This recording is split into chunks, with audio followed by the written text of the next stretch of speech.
하나님의 말씀은 요나서 4장 1절로 11절 말씀입니다. 요나서 4장 1절로 11절 말씀.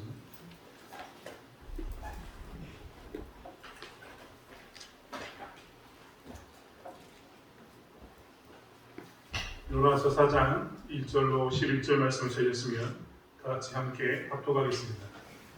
요나가 매우 싫어하고 성내며 여호와께 기도하여 이르되 여호와여, 내가 고국에 있을 때에 이러하겠다고 말씀하지 아니하셨나이까.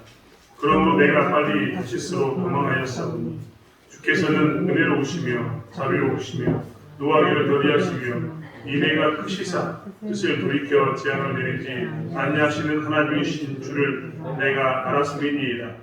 여호와여, 원하건대 이제 내 생명을 거두어 가소서.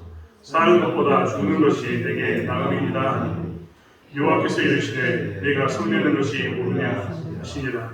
요나가 성읍에서 나가서 그 성읍 동쪽에 앉아 거기서 자기를 위하여 주막을 짓고 그 성읍에 무슨 일이 일어나는가를 보려고 그 그늘 아래에 앉았더라.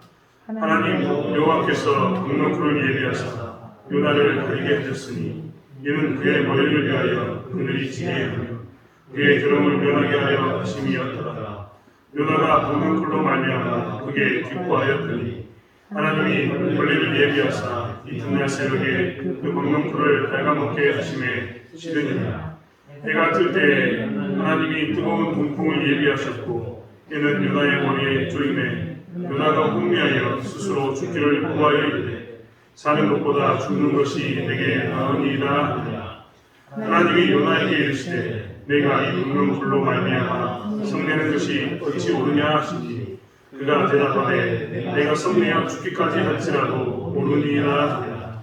여호와께서 이르시되 내가 수고도 아니하였고 재매도 아니하였고 하룻밤에 났다가 하룻밤에 말라버린 이 동명쿨을 바뀌었거든.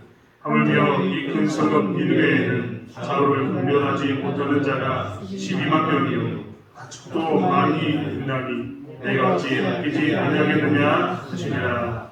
아멘. 오늘 반주자가 없습니다. 조만간에 기쁜 소식이 들릴 것 같습니다. 한 달 정도 시간이 남았지만 박미수님께서 병원에 입원을 하셨습니다. 아마 다음에 오실 때는 아이를 안고 오지 않을까 하는 생각이 듭니다. 여러분 많이 기도해 주시고 여러분께서 기도하심으로 해서 우리 박미수님과 아이가 순산할 수 있도록 위해서 이렇게 마음을 모아주셨으면 좋겠습니다.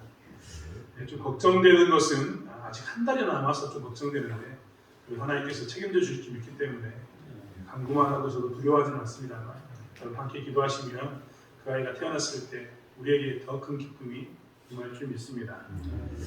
교회 다니면서 자꾸 기쁨, 샬롬, 평안 이런 단어를 많이 해야 합니다. 많이 들어야 되겠죠.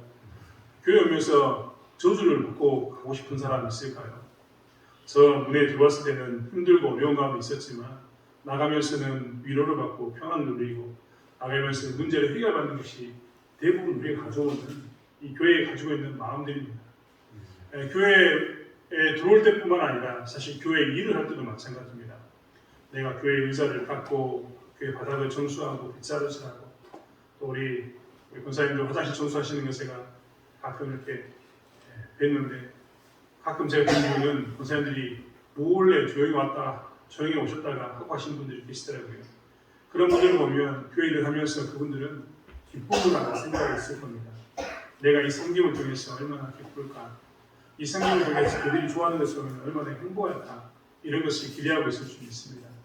그리고 사실 그런 교회에 출석해서 기쁨을 누리는 것도 마땅한 만주 과인 줄 압니다.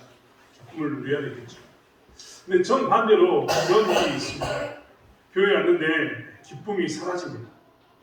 그 사람 때문에 기쁨이 사라지기도 하고 어떤 일 때문에 기쁨이 사라지기도 합니다. 아니 속이 그렇게 상하지가 않습니다. 교회 올 때는 기쁨 가운데 나왔는데 기대하면서 나오는데 교회에서 나갈 때는 짜증이 나서 화가 나서 갑니다. 그게 사람 때문이든지 혹은 일 때문이든지 아니면 다른 것 때문이든지 분노 가운데 분명히 기쁨 가운데 왔고 기분이 상하지 않은 가운데 왔는데 나갈 때 오히려 분노 가운데 기분이 상해서 나가는 경우가 있다는 겁니다. 심지어는 교회 오면서 기쁨 가운데 섬기려고 모든 것을 준비해 왔습니다. 만번에 채비를 하고 왔습니다. 그리고 그 일을 준비했습니다. 그러면 내가 돌아갈 때는 그 하나님께 드렸던 그 시간과 재능들, 물질들 이런 것들 때문에 내가 기쁨을 누리고 가야 되는데 이게 웬 말입니까? 오히려 하나님께 드렸던 그 시간 때문에, 일 때문에 내가 준비했던 것을 열심히 섬겼음에도 불구하고 교회에 올 때 왔던 그 기대, 그 기대치, 그리고 나갈 때는 내가 더 기쁘겠지, 얼마나 좋을까라는 그 기대치가 깨끗하게 깨어진 상태에서 더 불편한 가운데, 심지어는 화나는 가운데 나갈 때가 있다는 겁니다. 교회 나갈 때 그래서 불미스러운 일로 교회 문 밖으로 나갔고 마음이 상해서, 그리고 나가서도 그 마음 상한 것이 유지가 되어서 집에 들어가서도 내가 뭐하러 갔을까라는 생각이 들 때가 있습니다. 심지어는 내가 뭐하러 그 일을 했을까라고 집에서 그 일에 대해서 지켜볼 때가 있습니다. 심지어는 그런 마음만 있으니까 내가 뭐하러 그 일을 했을까, 뭐하러 내가 교회 갔을까, 이 마음만 드는 게 아니라 너희들이 얼마나 잘하는가 보자, 진짜 나 없이 얼마나 잘하는가 보자 하고 속에 괜히 전라도 말로 부하가 치밀어서 이것이 드글드글 끓으니까 어떻게 하냐면 두고 보자라는 마음으로 지켜보게 됩니다. 오늘 그런 모습은 우리만 가진 게 아니라 요나의 모습도 별 차이가 없습니다. 요나는 오늘 4장 1절 시작하면서 뭐라고 이야기하냐면 요나가 매우 싫어하고 성내며라고 표현합니다. 요나는 지금 굉장히 화가 났습니다. 짜증이 났습니다. 요나가 교회에 들어와서 하나님의 일을 감당하지 않는 것이 아닙니다. 요나가 하나님의 뜻을 가지고 니느웨에 가서 말씀을 선포했고 하나님이 돌이키는 기회 가운데에서 회개하고 돌이켜 와서 그가 하나님의 일을 했음에도 불구하고 그가 지금 어떤 마음이냐면 굉장히 싫고 화난 상태로 그가 들어갑니다. 심지어 그는 뭐라고 이야기하냐면 차라리 내가 죽어버리는 게 낫겠다라고 이야기합니다. 그리고 그는 마치 우리가 좀 전에 예를 들었던 것처럼 그는 성 밖에서, 그가 그 일을 감당하고 난 후에 성 밖에서 뭐라고 했냐면 조용히 앉아서 쳐다보고 있습니다. 잘 되는가 보자. 망했으면 좋겠는데 얼마나 잘 되는가 보자라고 이야기합니다. 심지어 그는 그 잘 되는 것을 꿀보기 싫어서 그 잘 되는 것을 볼 때마다 어떤 마음이 드냐면 내가 차라리 죽는 것이 낫다, 그런 마음을 가지고 삽니다. 분명히 요나는 지금 큰 기적을 경험하고 심지어는 예수님도 내가 요나의 기적밖에 보일 것이 없다라고 이야기할 만큼 물고기 뱃속에서 3일 동안 그가 철저하게 회개하면서 하나님 주신 기회로 그가 죽었다가 살아나서 니네에 와서 하나님 말씀을 선포했음에도 불구하고 요나는 지금 무엇을 하고 있냐면 이를 갈고 있습니다. 분노하고 있습니다. 매우 짜증이 나서 어쩔지 모르는 그런 가운데 있습니다. 그렇다면 요나는 왜 이런 가운데 있었을까요? 분명히 그는 하나님의 일을 은혜를 입었고 하나님의 일을 자원하는 가운데 있었지만 있었었는데 왜 이런 일이 생겼을까요? 오늘 요나에게 있어서 하나님께서 말씀하시는 것은 너는 왜 기뻐할 수 없는가 아닙니다. 요나는 왜 매우 싫어하고 성내고 있으면서 심지어는 내가 이 꼴을 보려면 사는 것보다 죽는 것이 낫겠습니다라고 이야기하고 있는가? 너는 왜 하나님 일을 해놓고도 기뻐하지 못하는가에 대해서 우리에게 묻고 있다는 겁니다. 먼저 요나에게서 하나님께서 하는 이야기는 우리가 오늘 요나의 4장 1절부터 11절의 말씀을 통해서 요나는 왜 기뻐할 수 없는가를 살펴보면 먼저는 그는 공로를 따졌기 때문입니다. 요나의 공로를 따지면 무엇입니까? 자기는 이스라엘 백성이었습니다. 하나님의 말씀을 가지고 살았던 백성입니다. 오늘 요나가 니느웨에 와서 말씀을 전했습니다. 니느웨는 애시당 하나님을 모르는 족속들이었고 자기들은 하나님을 아는 족속이었습니다. 하나님의 말씀을 지키고 살았던 사람이고 하나님께 예배드렸던 사람들입니다. 이들은 아무것도 아닌 이방인, 심지어는 하나님을 믿는 그 하나님 믿는 것에서 공격하는 이방인이었습니다. 자기들의 신이 하나님보다 더 우월하다고 주장하면서 하나님의 지위를 뺏으려고 전쟁을 일으켰던 민족이 누구였느냐? 지금 이 니느웨 백성들이었다는 겁니다. 요나가 보기에는 그들에게 어떤 공로도 없습니다. 하나님이 뭔가 이뻐야지 살려주죠. 이쁜 짓을 하나도 안 했는데 하나님께서 이들에게 과분한 사랑을 주니까 요나 입장에서는 뭔가 지금 속이 뒤틀렸던 겁니다. 자기들이 더 많이 노력하고 자기가 더 쓰고 수고했는데 아무것도 하지 않는 이들에게 하나님께서 은혜를 부어주시니까 이게 요나는 지금 화가 난 겁니다. 철저하게 그의 손에는 이 똑똑한 머리로 계산해 보면서 공로를 따졌기 때문입니다. 성경은 요나 말고도 공로에 대해서 여러 번 이야기합니다. 누가복음 15장에 보면 우리가 잘 알고 있는 탕자의 비유가 나옵니다. 탕자의 비유가 대표적으로 공로주의로 인생을 살펴보는, 사람을 살펴보는 이야기입니다. 여러분, 혈육이라는 게 얼마나 중요합니까? 저도 부모이지만요, 자식들이 싸우는 것은 꼴보기 싫을 때가 없습니다. 차라리 자식들이 싸우면요, 누가 옳고 그르는가를 따지기 전에 둘 다 팹니다. 왜 둘 다 팼을까요? 왜 둘에게 다 화가 났을까요? 자식들이 싸우기 때문입니다. 혈육으로 맺어진 자식들이 그 혈육, 그 핏값, 나의 그 한 부모에게 갖다는 그 의식보다 무엇이 더 강하냐면 누가 옳고 누가 그른가에 대한 문제를 싸울 때 그것처럼 꼴보기 싫은 게 없습니다. 그렇기 때문에 부모인 우리들은요, 자식들에게 그렇게 화를 냅니다. 탕자의 비유, 누가복음 15장에는 탕자의 비유가 전형적으로 그런 이야기입니다. 둘째 아들은 감히 아버지에게 돈을 달라고 이야기합니다. 그 이야기는요, 유산을 물려달라는 이야기는 아버지가 죽었으면 좋겠습니다라는 또 다른 간접적인 표현입니다. 그런 극단적인 말을 쏟아붓고 난 후에 그는 자기의 돈을 가지고 멀리 떠나서 허랑방탕하게 다 쓰고 옵니다. 결국 그가 마지막에는 우리 아버지 집에 가면 최소한 여기서 먹는 쥐엄나무 열매보다 좋은 것을 먹겠지 하고 돌아옵니다. 아버지는 그에게 비단옷을 입히고 금각시를 끼웁니다. 아버지는 그 마음으로 있습니다. 그때 큰아들이 뭐라고 이야기했냐면 누가복음 15장 28절부터 30절의 말씀은 이렇게 기록하고 있습니다. 그가 노하여, 여기서 그는 큰아들입니다. 그가 노하여 들어가고자 하지 아니하거늘 아버지가 나와서 권한대 아버지께 대답하여 이르되 내가 여러 해 아버지를 섬겨 명을 어김이 없거늘 내게는 영수새끼라도 주어 나와 내 벗으로 즐기게 하신 일이 없더니 아버지의 살림을 창녀들과 함께 삼켜버린 이 아들이 돌아오매 이를 위하여 살찐 송아지를 잡으셨나이다.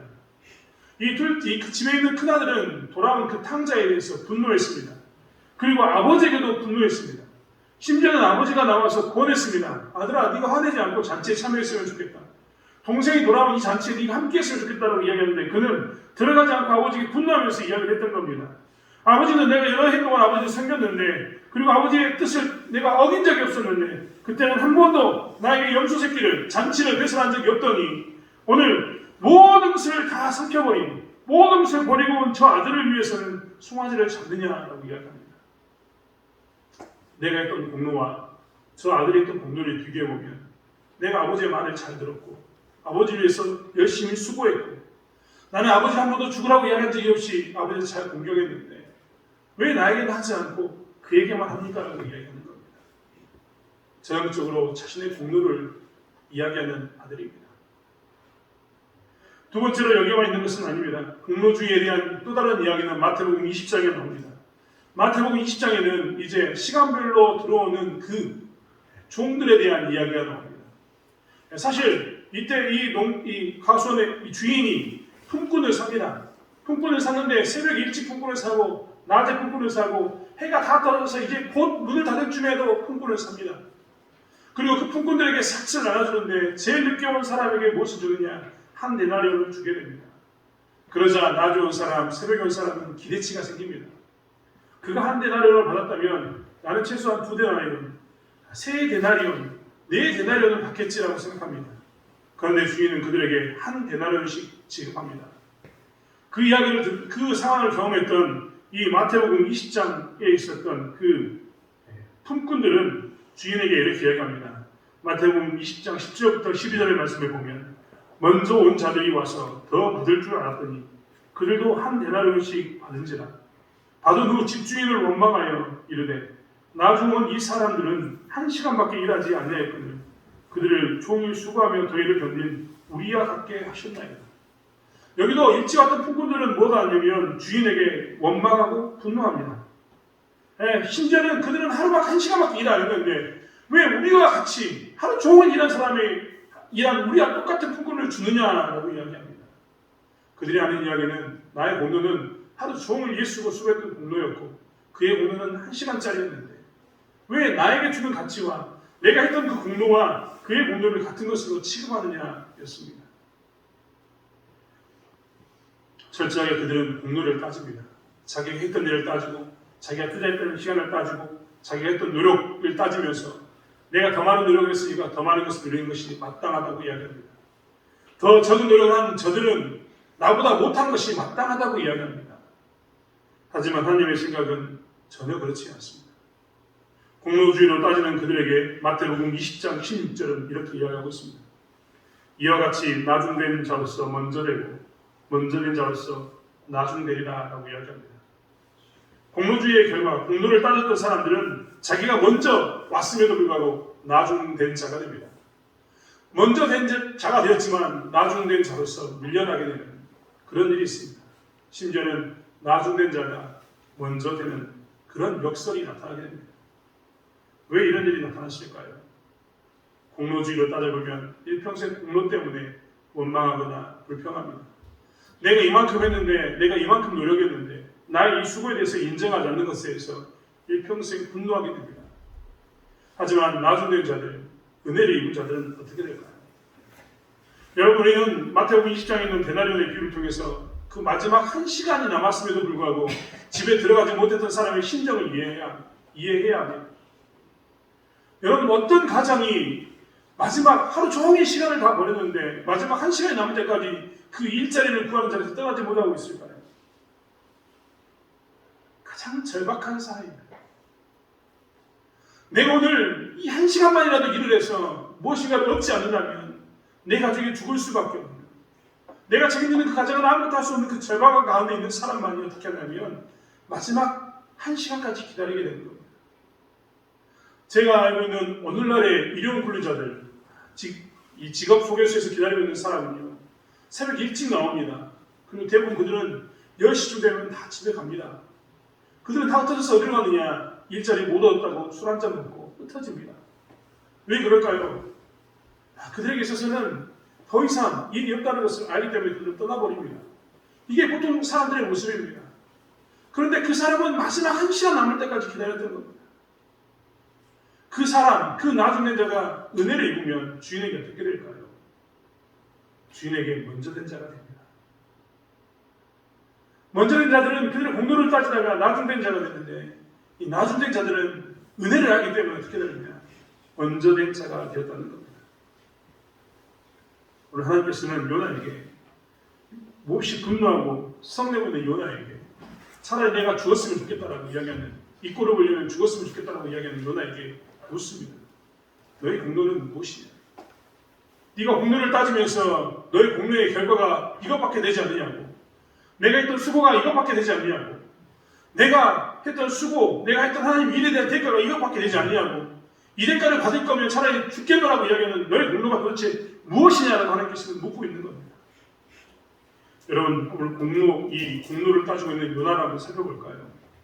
오늘 하나님께서는 공로주의로서 내가 한 수고의 대가가 이것밖에 되지 않는가라고 이야기하면서 성내고 분노했던 요나에게 그는 박넝쿨을 보여줍니다. 박넝쿨을 보여주면서 무엇을 하냐면 네가 했던 공로가 무엇인가를 살펴보라는 겁니다. 여러분, 요나가 아주 잘 하나님의 뜻 가운데 사는 것처럼 보이지만 사실 요나는 그의 공로를 따져보면 지금 공로보다는 잘못한 것이 훨씬 많습니다. 여러분, 박넝쿨로 가기 이전에 한번 살펴보십시오.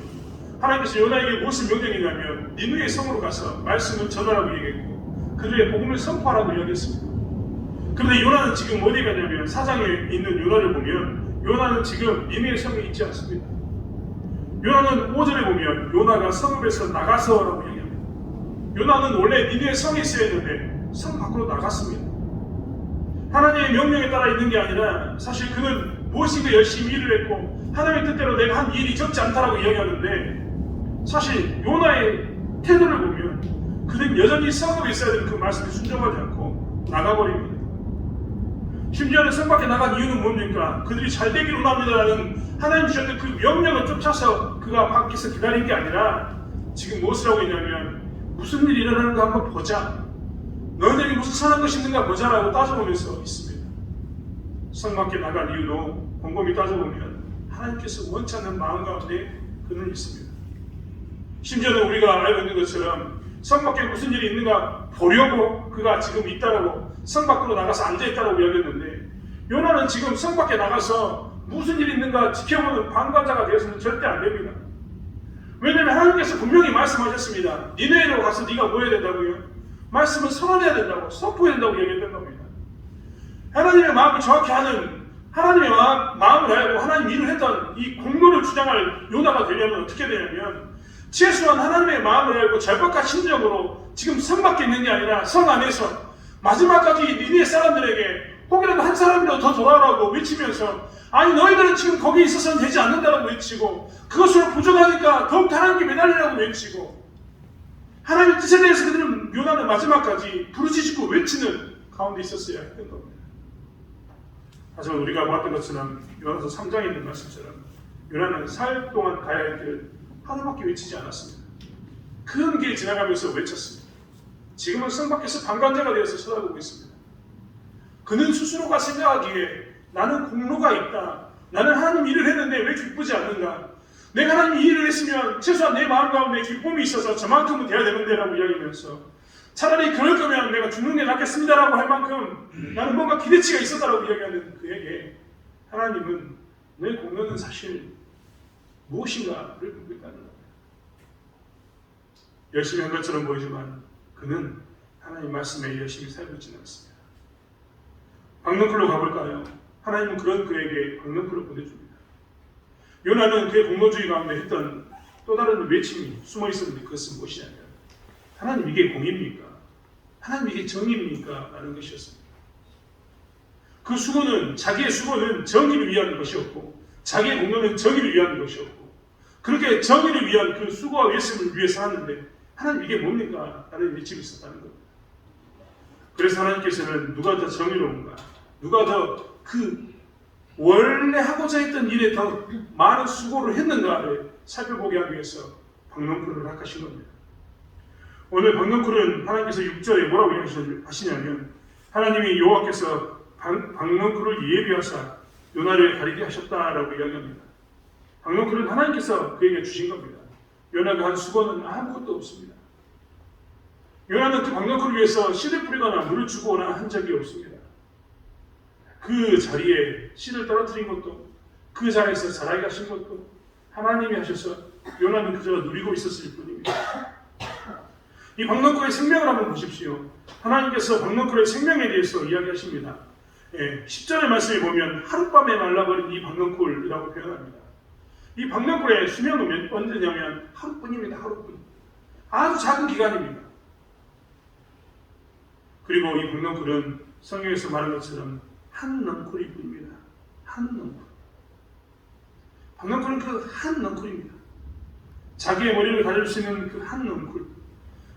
수많은 그 과수원을 이룬 만큼의 그 넝쿨이 아니라, 넓은 대지 넝쿨이 아니라 그저 자기의 머리를 덮어주는 그 한 넝쿨일 뿐입니다. 니느웨를 한번 살펴볼까요? 니느웨는 요나는 박넝쿨을 위해서 어떤 수고도 하지 않았지만 니느웨는 하나님이 수고한 사람들입니다. 그는 이 사람들을 살리기 위해서, 하나님은 이 사람들을 살리기 위해서 요나를 쓰셨습니다. 요나가 오직 말을 잘 듣는 사람이었습니까? 잘 들었다고 이야기하면 안 됩니다. 진짜로 이 사람은 하나님의 뜻을 알았음에도 불구하고 도망가는 사람이었습니다. 그를 위해서 바다에 풍랑을 일으키고, 그를 위해서 선원들을 사용했습니다. 그를 위해서 물고기를 예비하셨고, 그를 위해서 수많은 일들을 행하게 하시는 그 수고가 있었습니다. 그리고 하나님께서 어떻게 했느냐? 니느웨를 살렸습니다. 즉, 이 니느웨를 살리기 위해서는 하나님의 철저한 수고가 있었다는 겁니다.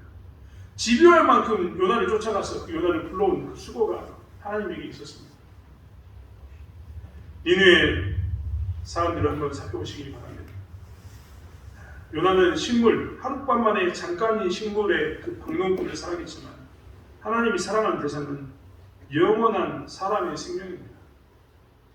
하룻밤에 말라버린 박넝쿨과 사람의 생명을, 가치를, 무게를 가지고 비교한다면 어떤 사람도 하룻밤 만에 이 말라버린 이 박넝쿨의 가치가 더 크다라고 이야기할 사람은 없습니다. 다 사람의 이 가치가 훨씬 크다라고, 사람의 생명의 가치가 훨씬 크다라고 이야기할 겁니다. 식물은 그 요나의 머리를 가려주는 박넝쿨 그 조금이었지만, 한 넝쿨이었지만, 하나님께서는 오늘 니느웨 성에 대해서 좌우를 분별하지 못하는 12만 명과 가축도 많이 있다라고 이야기하시면서 그 가치가 얼마나 큰가를 이야기하고 있습니다. 여러분, 이 박넝쿨을 살리는 것과 이 니느웨 사람 12만 명을 살리는 것, 어느 것이 더 정의로운 것일까요? 박넝쿨 때문에 예수고 수고하는 그 박넝쿨 때문에 그가 이야기하면서 성내면서 그것이 옳다라고 주장하는 이 요나의 이 주장과 니느웨 백성 12만 명을 살리기 위해서 예수고 수고하면서 이들을 살리는 것이 옳다라고 주장하는 이 하나님의 주장 중에 어느 게 더 정의로울까요? 어느 것에 더 수고를 써야 할까요? 당연히 니느웨 백성 12만 명을 살리는 것에 우리는 다 동의하게 될 겁니다. 박넝쿨 하나 때문에 그가 이것을 살리는 것이 옳다라고 주장하는 그 요나가 말하는 그것에 대해서 어떠한 사람도 동의하지 않을 겁니다. 요나는 철저히 이스라엘 백성들만을 위해서 삽니다. 선민이라고 했던 자기들만을 위해서 산다는 겁니다. 하지만 하나님께서는 철저히 무엇을 이야기하냐면 나는 너희들만을 위해서만 사는 게 아니라 이방 민족을 위해서도 산다라고 이야기합니다. 누가복음 15장 7절의 말씀은 이렇게 이야기했습니다. 내가 너희에게 이르노니 이와 같이 죄인 한 사람이 회개하면 하늘에서는 회개할 것이 없는 의인 99으로 말미암아 기뻐하는 것보다 더하리라 하고 말합니다. 즉 하나님의 관심사는 의인에게도 있었지만 돌아오는 그 죄인 한 사람에게도 있었고 의인 99명이 잘 되는 것도 정말 기쁜 일이지만 그것보다는 죄인 한 사람이 돌아오는 것이 회개하는 것이 훨씬 더 기쁜 일이라고 이야기하고 있습니다. 하나님의 마음은 그렇기 때문에 어디 있냐면 오늘 이 니느웨 12만 명에 대해서 있는 겁니다. 그리고 그 12만 명이 돌아오는 것이 하나님께서는 이 이스라엘 백성들이 돌아오는 것도 기뻤지만 12만 명이 돌아오는 것이 훨씬 더 기뻤다라고 이야기합니다. 우리는 일을 하면서 이렇게 공로주의를 따지지만 정의를 따지지만 곰곰이 그 안에 들어가 보면 그 안에 우리의 정의는 아주 보잘것이 없습니다. 우리가 이 주장하는 정의는 너무나 보잘것없는 그런 정의라는 것을 너무나 명확히 봅니다. 우리는 우리가 예수고 수고한 일 가운데서 어쩜 나에게 하나님이 일을 했음에도 불구하고 하나님이 그렇게 열심히 했음에도 불구하고 나에게 이럴 수 있냐라고 이야기하면서 우리의 공로를 따지지만 사실 그 공로를 좀 더 깊이 들어가서 보면 우리의 공로는 나 스스로의 자족, 나 스스로를 기쁘게 하는 공로였지 곰곰이 보면 요나처럼 하나님을 진짜로 기쁘게 하는 그런 공로 가운데 있지 않는 모습이었다는 겁니다. 사랑하는 성도 여러분, 성경은 하나님의 말씀을 믿는 사람을 위해서 있습니다. 오늘 성경이 예수 믿는 사람에게 주어진 말씀인 것처럼 오늘 요나서는 니느웨에 가서 말씀을 전하는 사람의 이야기지만 사실 이 말씀은 누구에게 준 거냐면 이스라엘 백성들에게 준 겁니다. 그렇다면 한번 생각해 보았으면 좋겠습니다. 이스라엘 백성들에게 하나님께서 오늘 이 말씀을 통해서 주고자 했던 말씀은 무엇이었을까요? 의인 한 명이 돌아오는 것, 죄인 한 명이 돌아오는 것이 의인 9명이 돌아오는 것보다 나는 더 기쁘다라고 표현했던 것은 너희들이 돌아오는 것이 기쁘지 않다라는 의미가 아니라 사실 하나님께서는 요나 네가 돌아오는 것이 나에게 기쁩니다. 더 이상 네가 하나님 안에 있다고 얘기하면서 선민의식으로 공로주의를 가지고 있고 네가 주장하는 정의를 가지고 실족해서 무너져서 니들이 잘 되는가 보다 지켜보는 네가 돌아오는 것이 나에게는 기쁨이다라고 선포하시는 말씀입니다. 이스라엘 백성들에게 굳이 이 말씀을 증거해 주시면서 하는 이야기가 너희들은 외면적으로 하나님을 위해서 잘 산다고 이야기하고 있고 제사를 드리고 있고 너희들이 박하와 근처 해양의 11절을 드리고 있고 일주일에 2번씩은 너희들이 거리에 서서 기도하는 것도 내가 너무나 잘 알고 있는데 그러한 것 공로와 형식만 남아있는 외식을 하고 있는 너희들이 돌아오는 것이 나에게 있어서 기쁩니다라고 말씀하고 계신다는 거예요. 우리는 사실 교회 안에 살고 있으면서 우리 자신을 살펴볼 때마다 조심해야 될 게 있습니다. 우리가 스스로 생각하기에 우리가 교회 안에 있으니까 나는 안전하다라고 생각하는 것을 항상 경계해야 합니다. 물론 하나님께서 우리를 구원하셨고 우리를 주님 오실 그날까지 인도하실 것이 분명합니다. 하지만 인도하실 것이 분명하다고 이야기해서 우리가 오늘 요나처럼 그리고 이스라엘 백성들처럼 방종한 모습 가운데 있어서는 안 된다는 겁니다. 우리 스스로가 교회에 있다고 이야기하면서 나는 하나님께 예배를 드리고 하나님께 예배를 드리기 때문에 안전하다고 이야기하는 그 가운데서 요나처럼 이스라엘 백성들처럼 이런 모습 가운데 있어서는 안 된다는 겁니다. 한번 살펴볼까요? 우리는 니느웨에 대한 하나님의 마음을 이해하고 있습니다. 우리는 이방 민족에 대한 하나님의 마음을 지금 이해하고 있습니까? 이해하고 있다면 우리는 오늘 이방인들이라고 이야기하는 우리 주변에 있는 사람들에게 어떤 마음을 가지고 살고 있습니까? 우리는 믿지 않는 그에게 어떤 마음을 가지고 살고 있습니까? 여러분 가끔 의아해하지 않습니까? 왜 교회 안 다니는데 저 사람이 더 잘 살까? 교회 안 다니는데 왜 저 사람이 더 행복해 보일까? 저 사람은 예수 안 믿는 사람인데 왜 잘 될까? 이런 의아함이 있지 않습니까? 그런데 그 의아함을 뒤집어 놓고 보면 우리가 요나처럼 살기 때문에 사실 우리는 우리 주변에 있는 그 안 믿는 사람이 잘 되면 기뻐해야 합니다. 그 사람이 예수께 돌아오면 더 기뻐해야겠죠. 그 사람이 나에게 그렇게 해를 가하더니 어느 날 나도 이제 잘에 따라서 교회 가면 안 되겠는가 라는 말을 들으면 우리는 어떻게 합니까? 너는 오면 안 되라고 이야기하는 게 아니라 정말 환영하면서 받아들여야 되는 것이 우리의 모습입니다. 그뿐만 아니라 예수 믿지 않는 그들이 잘 될 때마다 우리는 무엇을 해야 되냐면 주의 이름으로 가서 축복해야 합니다.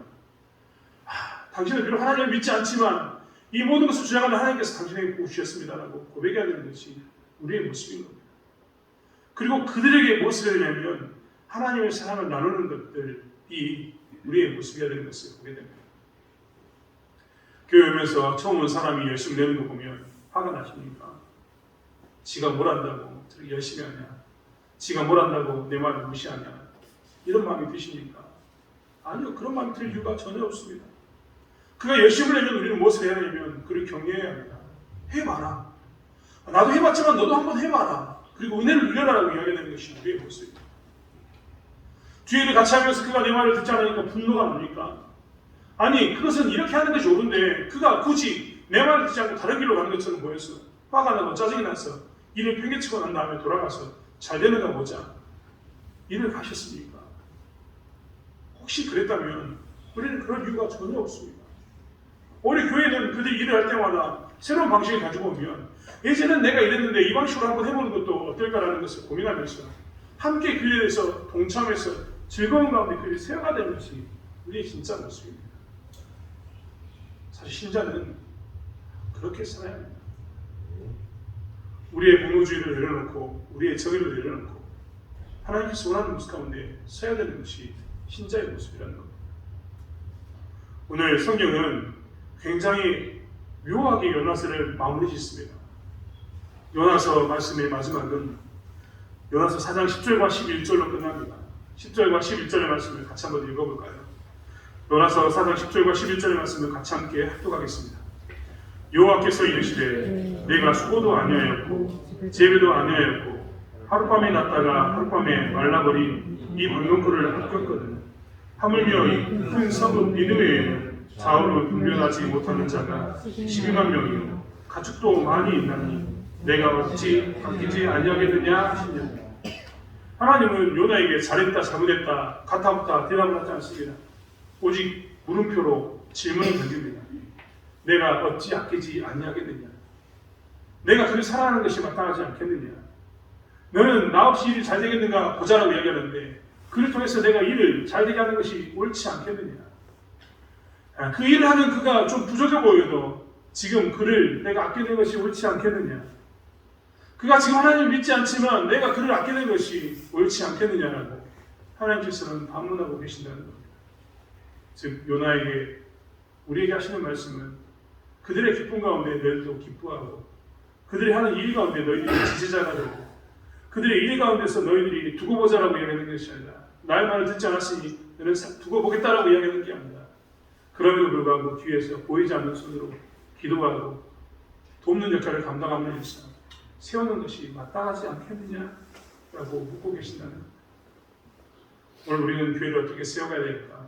교회를 위해서 일할 때 어떻게 해야 할까? 다시 한번 살펴보기 원합니다.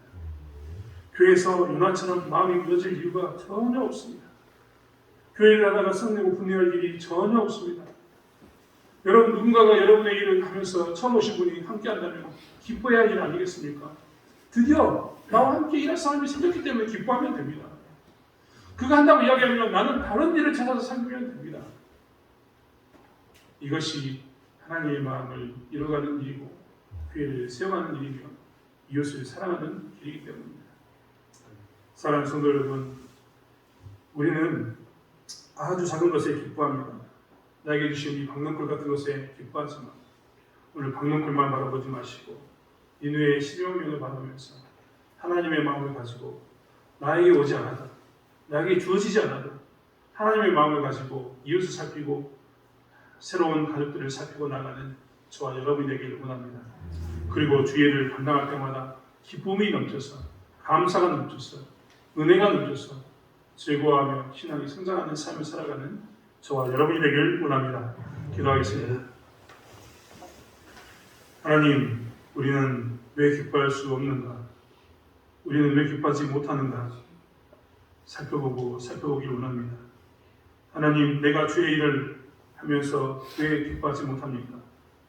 많은 이유가 있지만 혹여라도 나의 정의와 나의 공로를 따지기 때문은 아닌지 살펴보기 원합니다. 그리고 그러한 것이 있었다면 버리기 원합니다. 오직 하나님의 마음을 가지고 나가게 도와주시고 하나님의 뜻을 쫓는 것을 즐거움 여기는 저희의 삶이 될 수 있도록 붙잡아 주시길 원합니다. 하나님, 우리는 먼저 된 자입니다. 복음을 받아들인 지가 한 세기가 넘었습니다. 예수를 믿은 지가 긴 시간이었습니다. 혹시 하나님, 우리가 나중된 자로 될까 두려운 가운데 새하는 그런 모습은 아닙니까? 다시 한번 우리의 모습을 살펴보게 도와주시고 우리의 모습 가운데서 주의 일을 하면서 기뻐하며 사람을 세운 일에 기뻐하며 구원받는 자가 늘어나는 일에 기뻐하는 저희들이 될 수 있도록 붙잡아 주시옵소서. 그리고 또한 우리 이웃이 복받는 것을 즐거워하며 그 즐거움에 동참하는 저희의 삶이 될 수 있도록 저희를 사용하여 주시옵소서. 함께 하실 줄 믿습니다. 감사드리며 예수님의 이름으로 기도드렸습니다. 아멘.